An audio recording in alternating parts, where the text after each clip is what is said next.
దేశం మొత్తం మీదున్న best gold sellers, best designs ఇప్పుడు హైదరాబాద్ లో pan India jewel show. Don't miss it.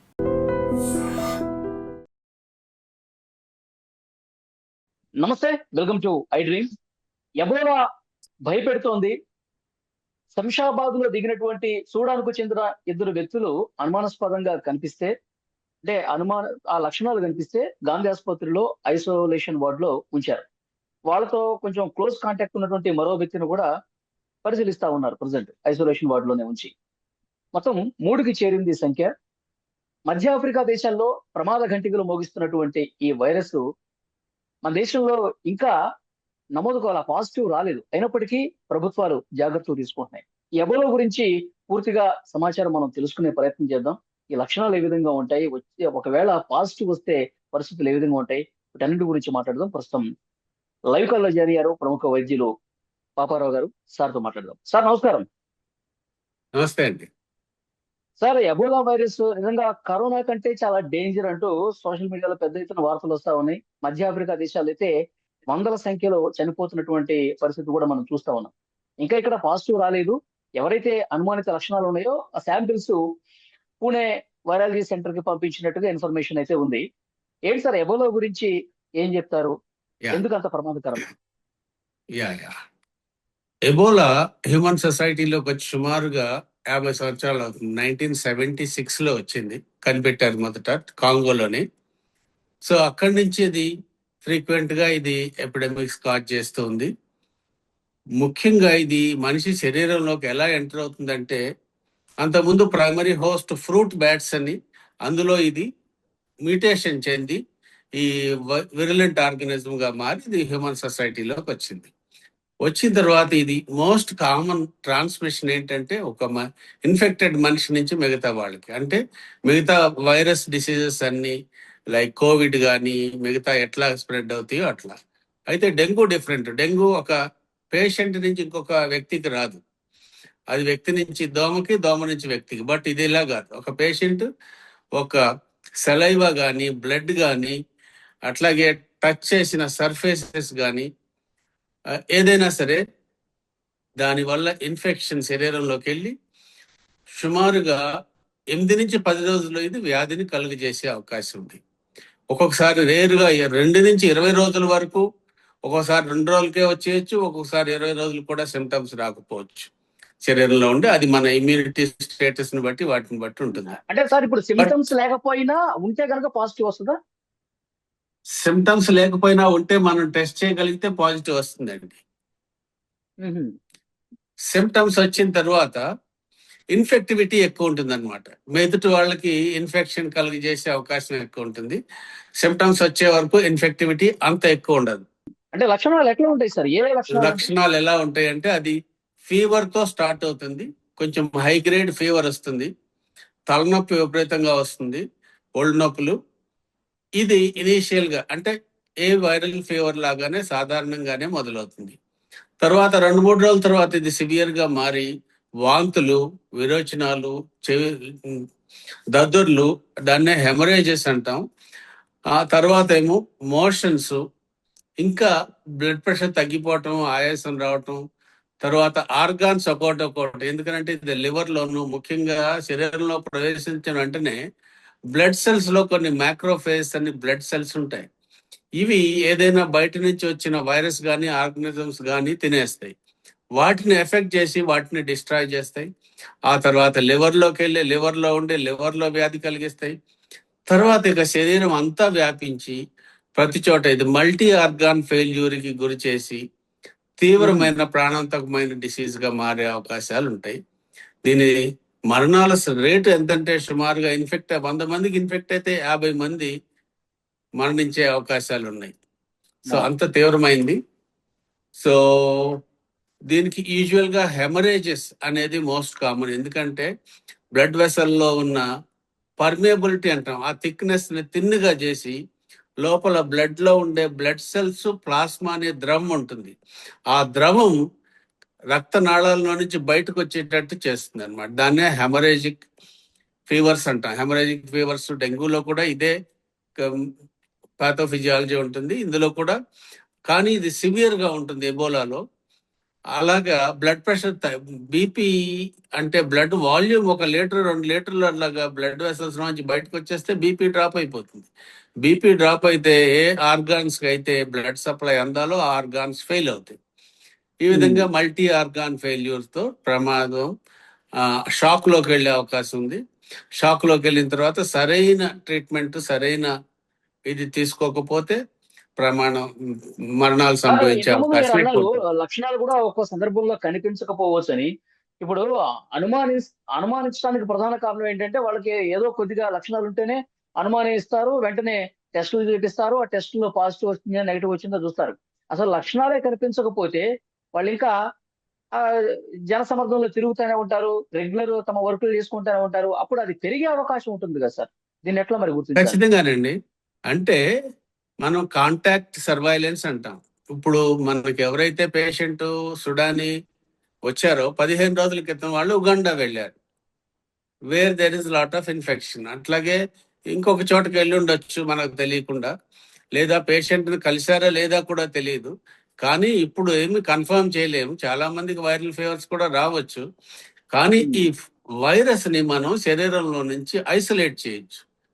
ఒక పాలిమరేజ్ చైన్ రియాక్షన్ టెస్ట్ అని PCR టెస్ట్ ఉంటుంది. ఆ టెస్ట్ ద్వారా, రియల్ టైం టెస్ట్ అది, ఆ టెస్ట్ ద్వారా వైరస్ ని ఐసోలేట్ చేసి అది ఉందా లేదా నిర్ధారించవచ్చు, లేకపోతే రూల్ అవుట్ చేయొచ్చు. సో సిమ్టమ్స్ చాలా మందికి ఉండొచ్చు. సిమ్టమ్స్ ఉన్నందువల్ల మనం ఖచ్చితంగా చెప్పలేము అనమాట. అయితే సిమ్టమ్స్ ఉన్నప్పుడు, ఆ కాంటాక్ట్ సోర్స్ ఉన్నప్పుడు, ఫలానా దేశానికి వెళ్ళారు, నిజంగా అక్కడ ఏదైనా పేషెంట్ తో కలిశారో లేదో, ఇంకా ఉంటే ఇంకా ఎక్కువ సస్పిషన్ లెవెల్. సో వాళ్ళని సుమారుగా ఈ రిపోర్ట్ వచ్చే వరకు కూడా క్వారంటైన్ లో పెట్టాలి. ఎందుకనంటే ఆ వైరస్ ఒకసారి శరీరంలోకి వెళ్ళిన తర్వాత దాన్ని గుర్తించే అవకాశం ఉంది. సిమ్టమ్స్ లేకపోయినా కూడా, సిమ్టమ్స్ ఉన్నా కూడా. ఒకవేళ సిమ్టమ్స్ ఉంటే ఇనీషియల్ గా టెస్ట్ లో దాన్ని ఈక్వివోకల్ అంటాం. అటు ఇటు కాకుండా టెస్ట్ వచ్చినట్లయితే మళ్ళీ ఒక 3 to 5 days ఆగి క్వారంటైన్ కంటిన్యూ చేసి మళ్ళీ టెస్ట్ రిపీట్ చేయాల్సి ఉంటుంది. ఓకే. సో ఈ విధంగా మనం ఈ కంటైన్ చేయాలన్నమాట. అంటే ఇది సొసైటీలోకి వెళ్లకుండా, ఎక్కువ మందికి ట్రాన్స్మిట్ అవ్వకుండా ఆ పేషెంట్ అలా కంటైన్ చేస్తుండాలి. సార్ లేదా దీన్ని ఇది పూర్తిగా తగ్గించే పరిస్థితి ఉందా? దీనికి మందులు ఉన్నాయా సార్? శాశ్వత పరిష్కారం ఉందా? మందులు ఇంకా ఆ ఇది విధంగా ఖచ్చితంగా ఇది మందం లేదండి, ఇంకా ఎక్స్పెరిమెంటల్ లెవెల్స్ లోనే ఉన్నాయి. ఒబిడివిర్ అని ఒకటి వర్క్ చేస్తున్నట్టు తెలుస్తుంది. అలాగే మనం కోవిడ్ లో వాడినటువంటి రెమ్డెసివిర్ తో కూడా కొన్ని ప్రయోగాలు జరుగుతూ ఉన్నాయి. అది కూడా ప్రామిసింగ్ గానే అనిపిస్తుంది ఇనీషియల్ గా. సో మనకి ఇప్పుడు వచ్చిన ఒబిడివిర్ లేదు కాబట్టి రెమ్డెసివిర్ కూడా ప్రయత్నం చేయొచ్చు.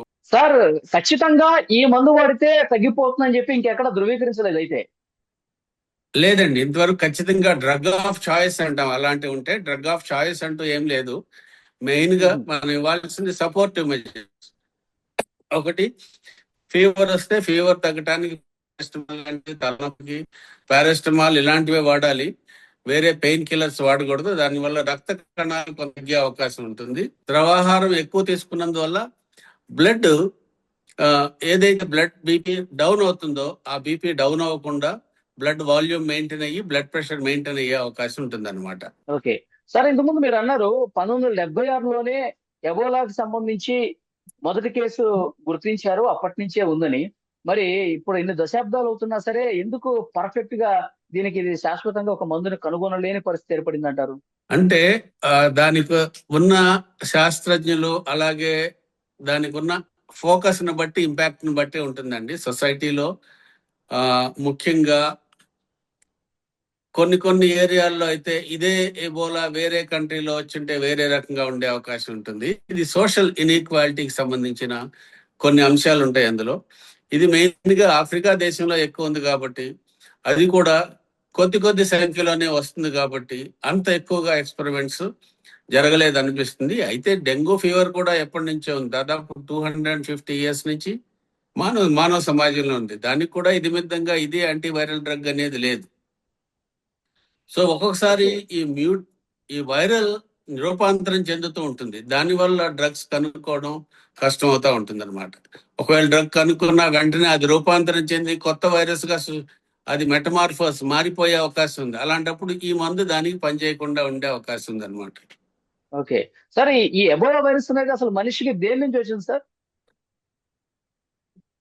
మనిషికి ఇది ఫ్రూట్ బ్యాట్ నుంచి వచ్చిందండి. బ్యాట్స్ అని అంటాం కదా. సో ఈ ఫ్రూట్ బ్యాట్ లో ఇది మామూలు వైరస్ వెళ్ళి ఎబోలాకు సంబంధించిన వైరసే. ఈ ఫ్రూట్ బ్యాట్ లో ఇది తీవ్రమైన వైరులెంట్ ఆర్గానిజం గా రూపాంతరం చెంది అక్కడి నుంచి మనిషికి వచ్చింది అనమాట. అక్కడి నుంచి మనిషి సొసైటీలో అది ఆ సైకిల్ రన్ అవుతూ ఉంది. మనిషి ద్వారా ఇంకో మనిషికి, పేషెంట్ ద్వారా ఇంకో పేషెంట్ కి. ఓకే, సో సార్ ఇంకా హైదరాబాద్ కి వస్తున్నటువంటి ఎవరైతే ఆఫ్రికా కంట్రీస్ నుంచి వస్తారో వాళ్ళని అందరినీ కూడా అక్కడ శంషాబాద్ ఎయిర్పోర్ట్ లో స్క్రీనింగ్ అయితే ఉంది. ఏ చిన్న అనుమానం వచ్చినా గాంధీ హాస్పిటల్ కి షిఫ్ట్ చేస్తా ఉన్నారు. ఇంకా ఇక్కడ మనకి రెగ్యులర్ గా ఎలాంటి జాగ్రత్తలు తీసుకోవాల్సినటువంటి అవసరం ఉంది, ఏం చెప్తారు? ముఖ్యంగా కాంటాక్ట్ సోర్స్ అండి. ఎవరైనా కాంగో నుంచి కానీ, యుగాండా నుంచి కానీ అలా వస్తున్నప్పుడు క్వారంటైన్ లో ఉంచి ఖచ్చితంగా విధిగా టెస్ట్ చేసినట్లయితే ఎవరికైనా ఇన్ఫెక్షన్ ఉన్నా వాళ్ళకి పూర్తిగా ఆపేసే అవకాశం ఉంటుంది. అలాగే ఒక పేషెంట్ తో టచ్ చేసి, లేకపోతే ఒక పేషెంట్ ని ట్రీట్ చేసి వచ్చిన డాక్టర్ కానీ, లేదా నర్స్ కానీ, లేకపోతే ఎనీ హెల్త్ వర్కర్ కానీ అయితే వాళ్ళని కూడా క్వారంటైన్ లో ఉంచాలి.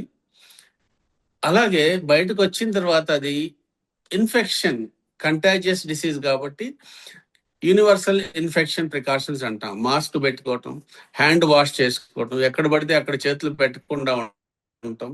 సో ఫ్రీక్వెంట్ గా హ్యాండ్ శానిటైజర్ తో చేసుకోవటం. ఎవరికైనా సిమ్టమ్స్ ఉన్నట్టయితే వాళ్ళు వెంటనే హెల్త్ అథారిటీకి రిపోర్ట్ చేసినట్లయితే ఆ సిమ్టమ్స్, ముఖ్యంగా ఈ ట్రావెల్ చేసి వచ్చిన వాళ్ళు కానీ, ఇంటర్నేషనల్ ట్రావెల్ కానీ అయినప్పుడు ఇలాంటి సిమ్టమ్స్ ఉన్నప్పుడు వాళ్ళు విధిగా ఐసోలేట్ చేసుకుని హెల్త్ అథారిటీస్ కూడా ఇన్ఫర్మేషన్ ఇచ్చినట్లయితే వెంటనే దాన్ని శాంపుల్స్ తీసి దాన్ని నిర్ధారించటమో, రూల్ అవుట్ చేయటమో జరుగుతుంది. దాని ద్వారా వాళ్ళు కూడా ఫ్రీ అవుతారు.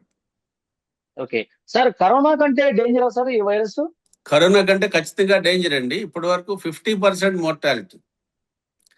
కరోనాకి మహా అయితే 2%, లెస్ దాన్ 2%. 100 మందికి వస్తే 2% లోపే అక్కడ మరణాల సంఖ్య.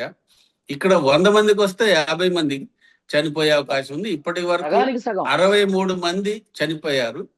ముఖ్యంగా అందులో 42 మంది కాంగోలోనే, రిపబ్లిక్ ఆఫ్ కాంగోలో, ఉగాండాలో ఒకరు, ఇట్లా ఉన్నాయన్నమాట.